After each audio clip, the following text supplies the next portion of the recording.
Hi friends, நான் இன்றைக்கி உங்களோட ஷேர் பண்ணியிருக்க ரெசிபி அரிசி பருப்பு சாதங்க. ஸோ அதுக்கு ஒரு ஸ்பெஷலான பவுடர் ரெடி பண்ணுவோம். ஸோ துவரம் பருப்பு, கொஞ்சம் கடலைப்பருப்பு, ஜீரகம், மிளகு, சோம்பு, பட்டை, 2 வரமிளகாய், கருவேப்பிலை, இது எல்லாத்தையுமே ஒரு பேனில் லைட்டாக எண்ணெய் ஊற்றி கொஞ்சம் ஃப்ரை பண்ணிக்கணும். ஃப்ரை பண்ணிவிட்டு ஒரு மிக்ஸி ஜாரில் நல்லா ட்ரான்ஸ்ஃபர் பண்ணி பேஸ்ட் பண்ணிக்கணும்.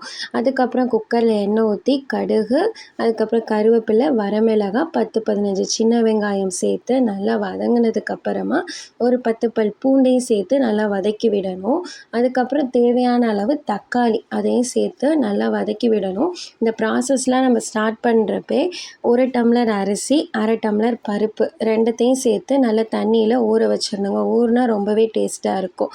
ஸோ அது நல்லா வதங்கிக்கிட்டு இருக்கிறப்பே கொஞ்சம் கேரட், அதுக்கப்புறம் பீன்ஸ், இது 2மே சேர்த்துக்கணும். அரிசி பருப்பு சாதத்தில் சேர்க்க மாட்டாங்க, என்கிட்ட இருந்துச்சு அதனால் சேர்த்தேன்.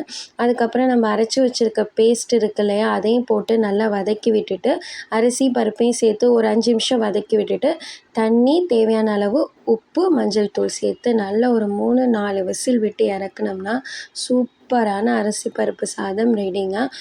லைட்டாக கார்னிஷிங்காண்டி கொத்தமல்லி, அதுக்கப்புறம் கீ நல்லா 3-4 கரண்டி தாராளமாக விட்டு நல்லா கிண்டி சாப்பிட்டோம்னா சூப்பரான சாம்பார் சாதம் ரெடிங்க.